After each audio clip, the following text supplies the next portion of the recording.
Yo,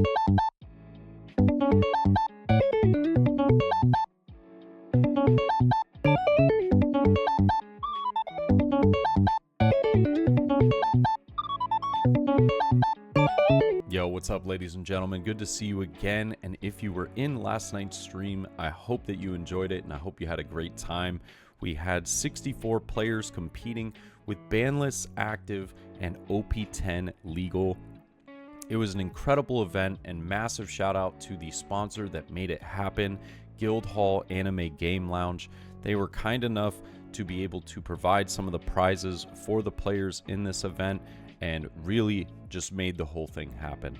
So big shout out to them. And if you guys do enjoy these tournaments that I run, it would be great if you support the sponsors of these events, because if you support them, you support me, and you end up making these events more popular and happen more often. So without further ado, with the 64 players, we ended up having a pretty interesting and diverse breakdown of all the leaders.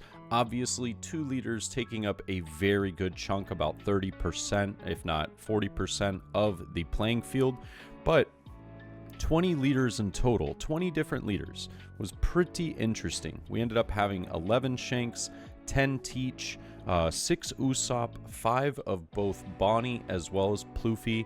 We had 4 Lim, and we had 3 Zoro, Green Yellow Law, and Yellow Kid, as well as 2 Lucci and Boa.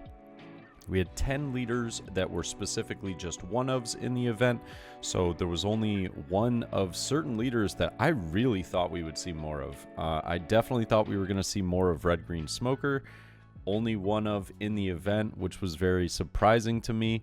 I didn't expect, what was it, Red Purple Luffy to be also a one of. I thought Red Purple Luffy would be looking pretty good, but no, we dropped that down to a one of in this event as well. So that was pretty shocking. Other than that, notable was only having one OP10 Doflamingo. Obviously, the deck took a pretty big hit not having Jinbei, but I still think the deck has got some merit to it. So it was pretty surprising seeing the deck as a one of in the tournament. But overall, really cool breakdown of what the leaders ended up turning out to be for this. And I kind of wanted to go over what some of the deck lists were looking like as they topped this event, because there aren't really many official large events that we have to get information of maybe what people are building post ban list. I think Luigi, if I'm not mistaken, Luigi Amato was doing an event recently that a Red Green Smoker just ended up topping in. But other than that, I think I saw an event from PPG and like the Australian regionals that were pre-ban list. So I'm trying to give us some post-ban list information here, and let's just go ahead and hop straight into some of the deck lists. All right, so I got a number of lists here. I'm going to kind of rapid fire through some of these because there is a lot to get through. I would love to just, sit and talk about a lot of them, for 5 minutes at a time, but we'll be here forever if I do so. But I do want to start with the first place winner, Derek's list here, running Shanks. And in the finals, it actually was a Shanks mirror. It was very close to being a Shanks versus Teach matchup, but they ended up taking it. So we had Shanks versus Shanks in the finals, and it was really interesting because we had Derek's version of Shanks here, as well as Joseph's version, which was more of the animal package, the Animal Kingdom style idea behind the deck. So with Derek's version, I think that it is more of a well-rounded version into the meta, but it will have a little bit of its own struggles into certain matchups, simply because the Animal Kingdom style build does work well into, some of the matchups that Shanks does typically have more of like a 50-50 into. It'll give it a little bit of edge, but that means that it cuts back on the others. So I like the idea of just kind of the more standardized build of this deck, and some of the new additions being the 5-cost Luffy. This card is, I've pretty much seen exclusively included in almost every Shanks build that has done well so far. The card is just far too valuable and too much of an asset on the board that your opponent has to deal with, and it can become extremely annoying if it does stay or stick onto the board. A couple of things that I found very interesting about the list, though, was excuse me, was that the building snake was a 2 of. I've either seen this card not included at all, and if it is included, the build tends to run some of the 5-cost Marcos, but it looks as though the 5-cost Luffy was kind of the substitution there. We also have the New Gate, so obviously working really well with Building Snake, but I just think Building Snake in general is just a phenomenal card to combo well with the 1-cost event, Divine Departure, as well as, you know, just removal in general. Just like, hey, I need to get something really annoying off the board, you know, let me get there. And so I think this makes a lot of sense to me personally. One thing that I found a little bit interesting was only the 2 of Dragon.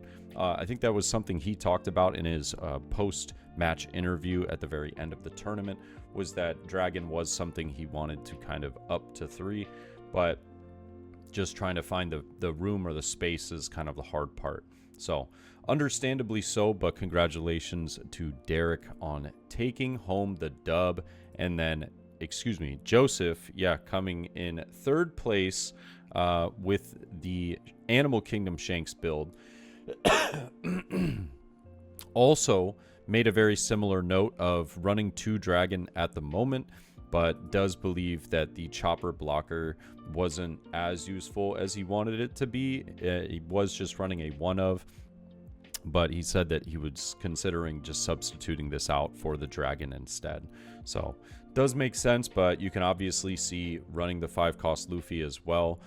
Is running all of the Animal Kingdom Pirates build here. So we have the Tony Chopper, which is really the engine of the deck, kind of finding the pieces like the Tony Chopper blocker, which is so annoying if this card sticks on the board. I never really thought that it was going to be that annoying, but it really is, you know, a thorn in the side, and it combos really well with Dragon, but also simultaneously the new 5-cost Luffy from Starter Deck 21.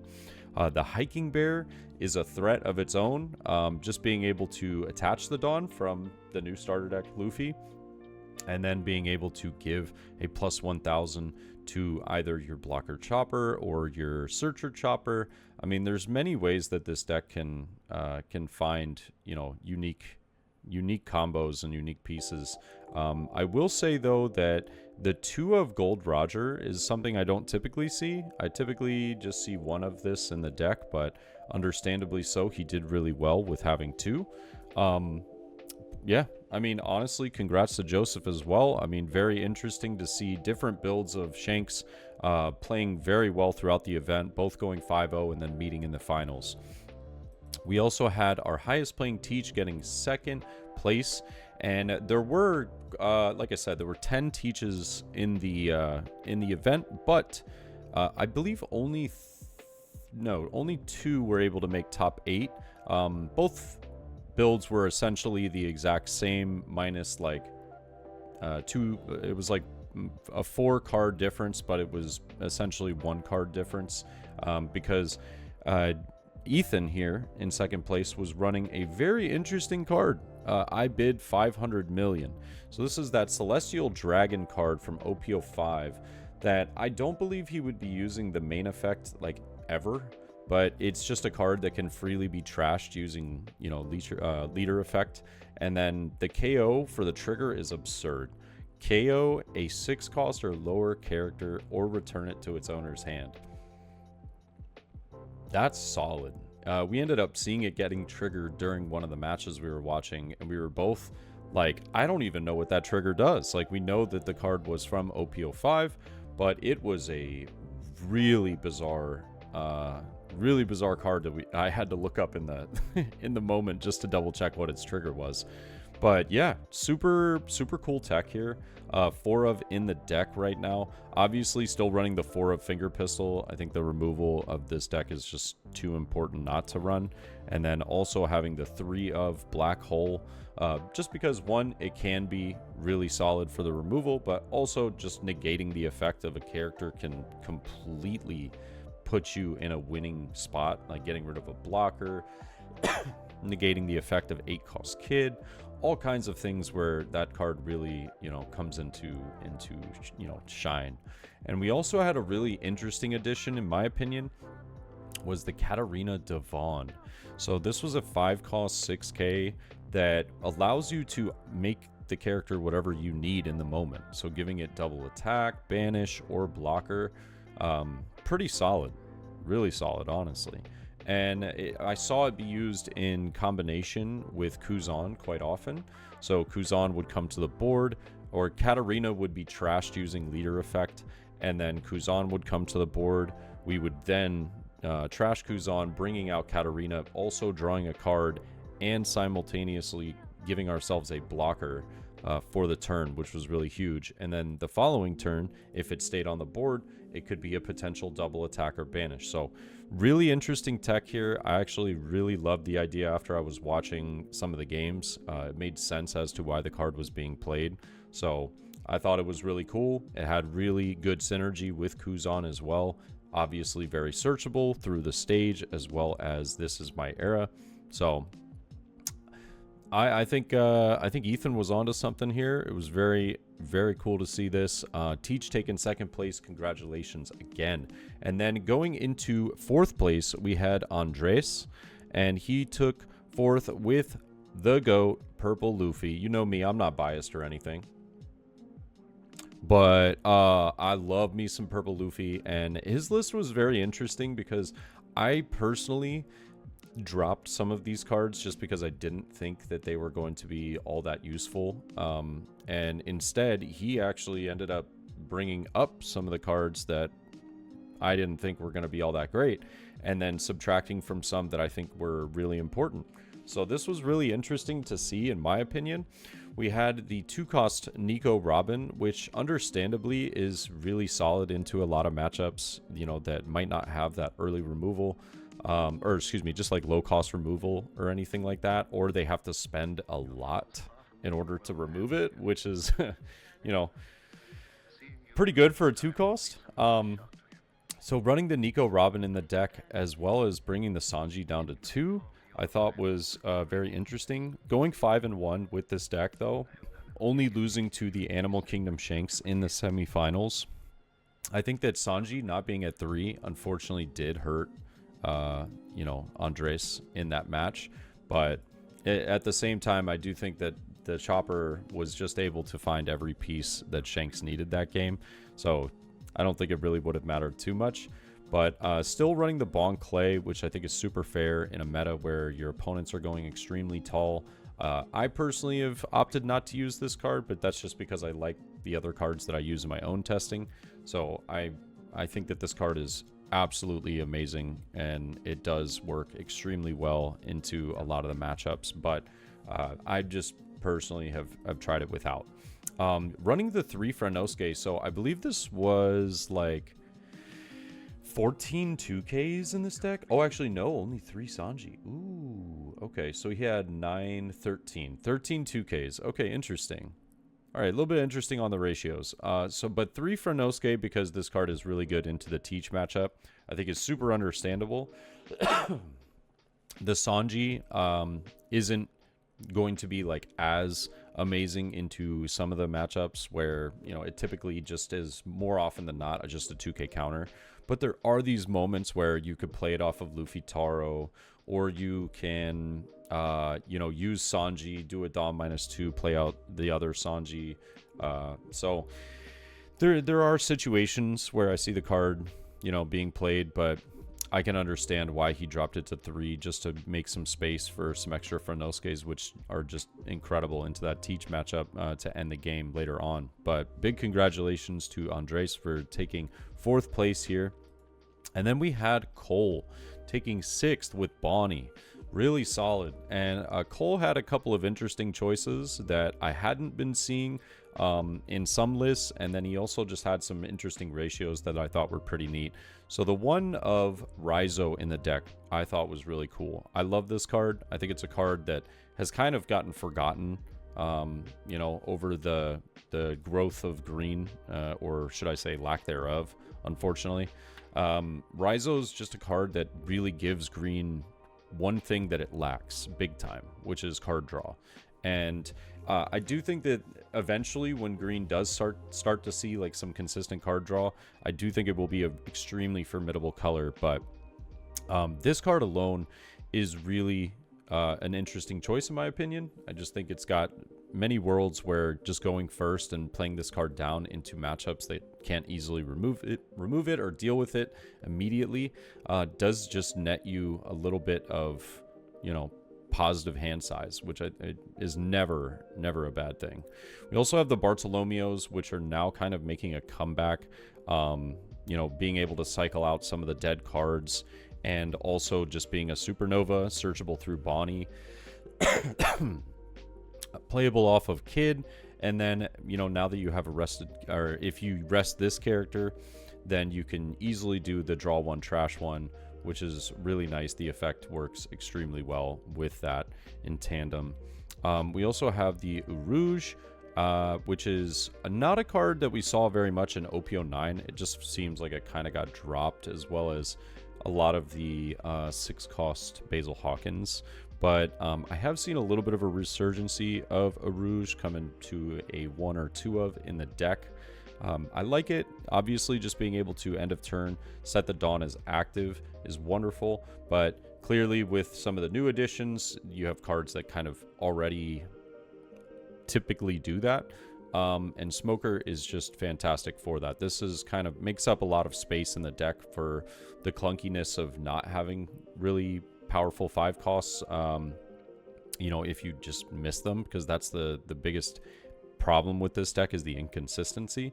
Now you've got that extra 5-cost character that it makes it hard not to see, you know, one of your optimal 5-cost plays come turn 3. So running obviously the Smoker, the Carrot, and the Cavendish. And then the top end was pretty interesting to me. I personally just find 10-cost Doflamingo to be one of the most oppressive cards in the game. I think this card is extremely good and maybe not given as much respect as it probably should have. But only running 2 and opting to run 3 of the Shanks and 3 of the Kid, I thought was very interesting. But obviously, he crushed it, taking 6th place with Bonney, only 1 loss. Amazing job. So congratulations to Cole. And then we have Nathan's Lucci. The deck that everybody thought was down and out makes a comeback and starts clutching up. Running my favorite card, Kuzan, which I think is just a card that, if it not respected, this card alone will let you just run away with the game.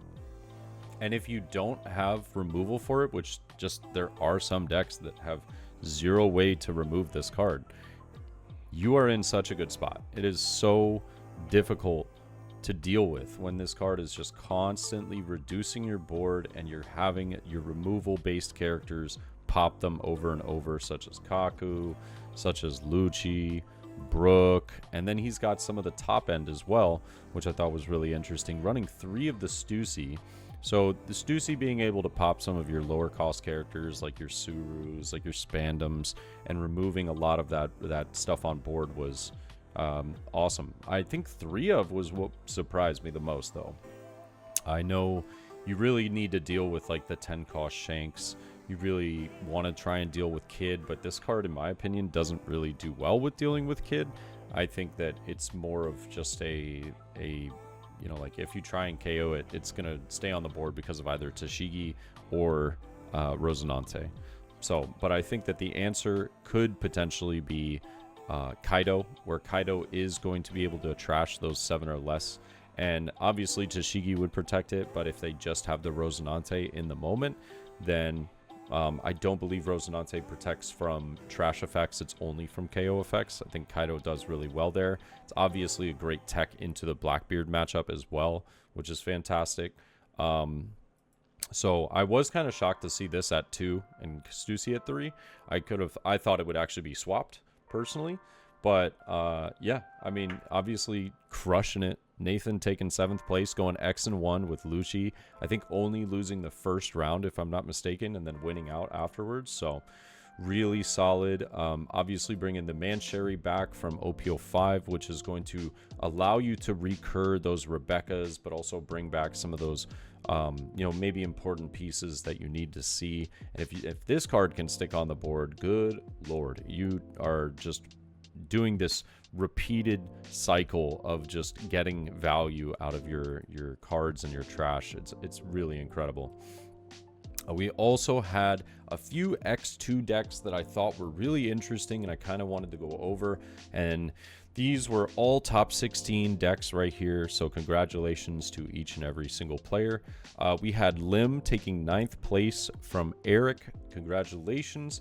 And this card right here has traumatically affected me as a purple Luffy player. I didn't respect this card at first when I was playing against Lim, and then I realized that if they have this card on board, I can basically never attack their board, and their board is just being restood over and over and over again, but they're constantly getting the value of having, rested characters and then reactivated at the end of the turn. Yeah, so this one cost little card, I really have learned to respect and come to terms with, because it is very strong. It is very annoying to deal with as well. But obviously this deck is running a lot of the newer OP10 5 costs. So we have, stuff like the Dracul Mihawk, as well as the Edward Newgate here. This just allowing you to KO some of those lower cost cards, and this allowing you to set one of your rested back as active.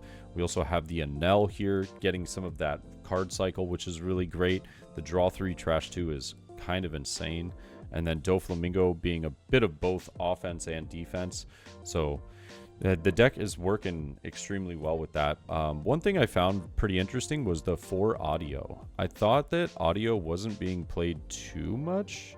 I know that it's typically always a 2 of in the deck, but I didn't know it was going up to 4 in OP10. I'm not sure if this is typical, so this one kind of threw me for a loop. I have seen, mixed reviews on this card in the deck, but obviously Zoro being one of the most important. If this card can stay on the board, it can do work. It can absolutely just win the game. And I believe in round 1 we saw exactly that. Lim was able to take it on Usopp by getting down this Zoro.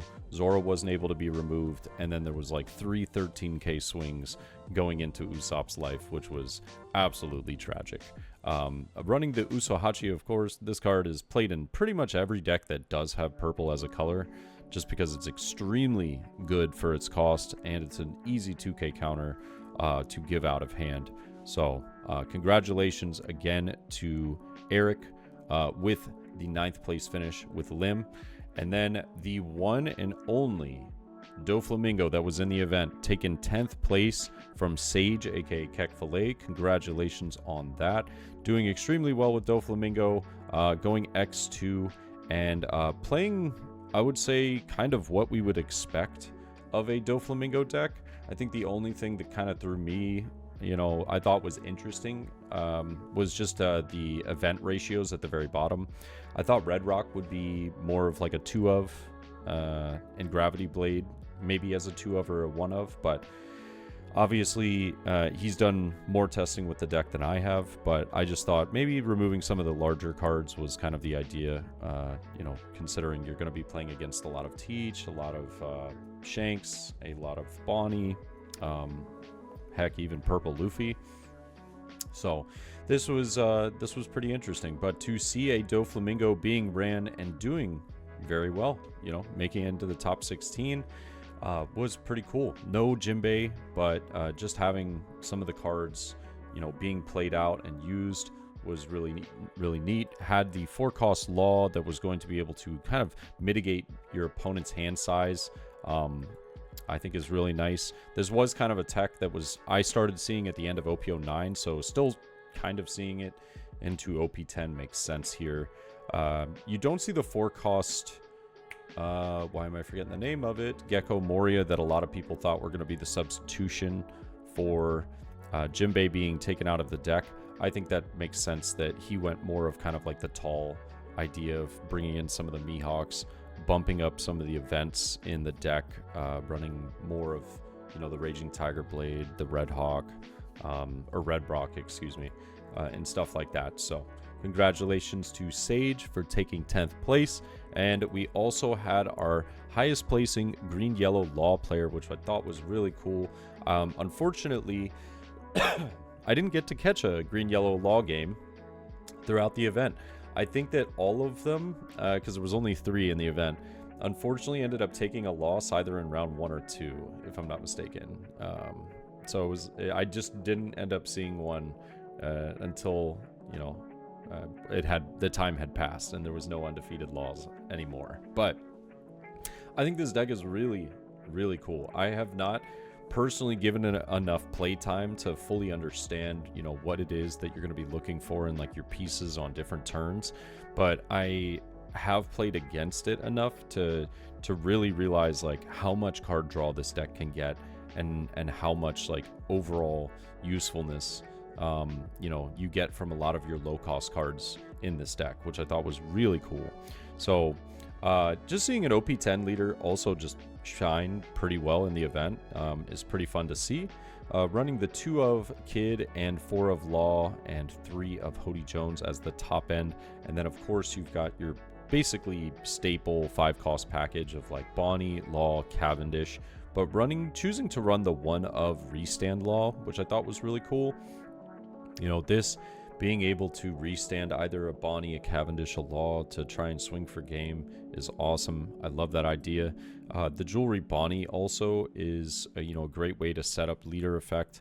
So yeah, I mean, big congratulations here. I got to do a little bit more research on how this deck in particular interacts with, you know, some situations, but I do think that, you know, me personally, I know there's a lot of Law friends of mine that just love to main Law decks, and they're super happy to see this, you know, coming out in OP10 and to hopefully see it thrive throughout the meta.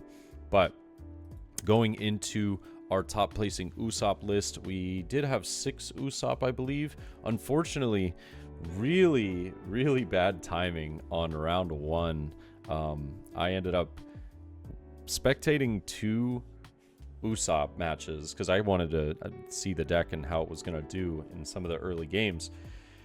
Unfortunately, both lost in the, you know, the top, or excuse me, in the first round, and it was just super sad to see. I'm not gonna lie.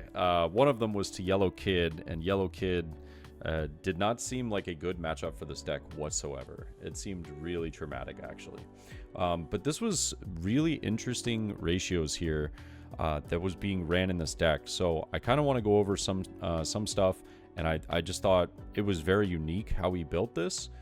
And yeah, again, this was Johan with the Usopp list. We had the 2 of Rebecca, 2 of Hina here, right? So being able to get a little bit of the reduction, obviously Rebecca being a Dressrosa archetype, so Leo is able to find it. Wow, I almost blanked right there.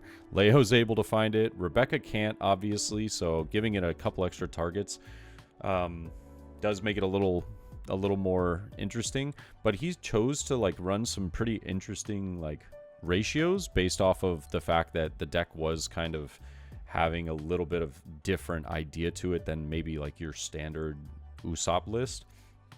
Only running 3 of the Rebecca from OP10 as well as 3 of the Kyros from OP10. So not running like the very standard 4/4 of these, you know, being kind of like the main engine and idea of the deck, but instead, you know, putting some substitutions in there for Suleiman. This is something I've been testing and trying on stream, and I really enjoy this card. I think this card is absurdly good, especially with stage on board and rested characters. You're getting a -4 to something while also attacking for either 3 or 4 Dawn. It's pretty incredible.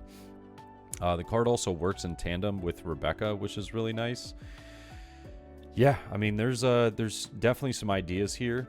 Running the 1 of 7-cost Luffy, I personally have dropped this card. I just don't think I ever get to a point where I'm going to deck out, but typically the game's over by then. But that's just me.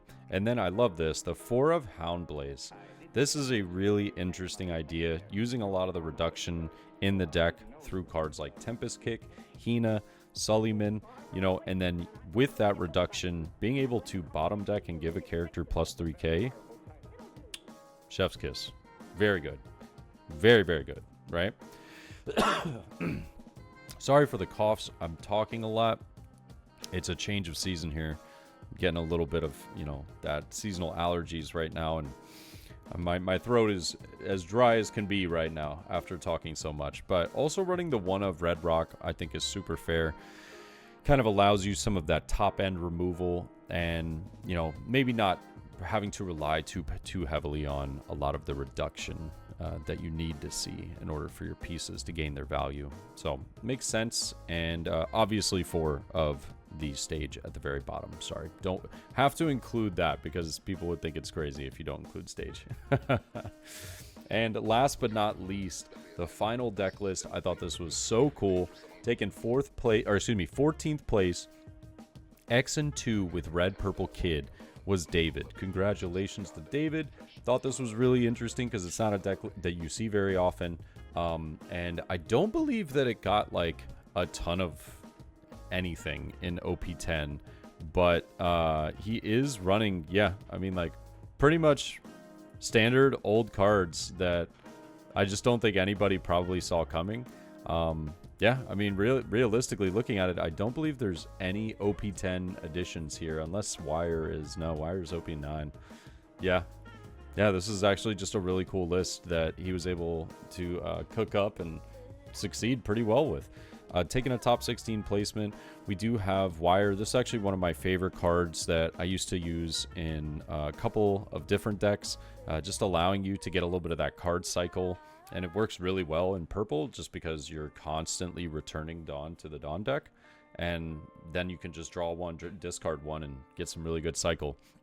It is also a Kid Pirates card, so you will be able to find it through the searcher. Killer works extremely well for that. Usohachi, I think, is just too important not to run a little bit of the card in the deck. Like I said, in every purple deck, this card is essentially just a must-have. This was one thing I found kind of interesting, was only 2 Kid and Killer. I thought this card would be, like, for sure a little bit higher, but it seems as though he prioritized more of his top end, which makes sense. But we have the Monkey D. Dragon, as well as the Silver's Rayleigh, and the Shanks being ran. So almost feels kind of like a Shanks deck with the Beckman as well. And I just kind of like the idea here. He was able to succeed really well with it.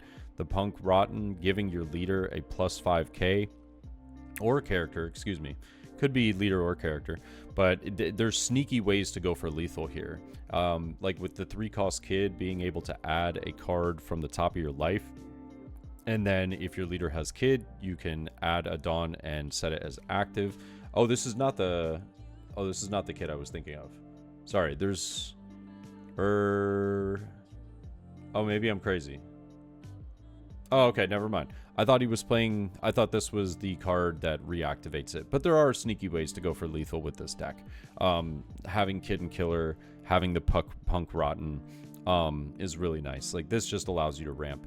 I was thinking of the reactivate card. There is like some Kid and Killer that reactivates the leader or something like that. Or maybe, yeah, it was something of the sorts.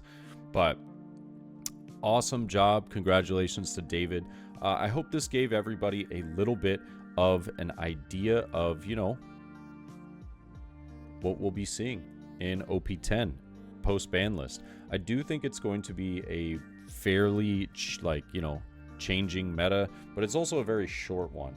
You know, we're going into EBO2 in arguably a little over a month, and I think that's going to be a pretty big shift in the meta. I think this pie chart will be 50% one leader and a few others. Yeah. I could be wrong though. I don't know. It just seems like it's with the ban lists being active, it's going to be pretty interesting how it rolls out. But ladies and gentlemen, thank you for watching. I hope you guys enjoyed, and I will catch you in the next one. All right. Peace.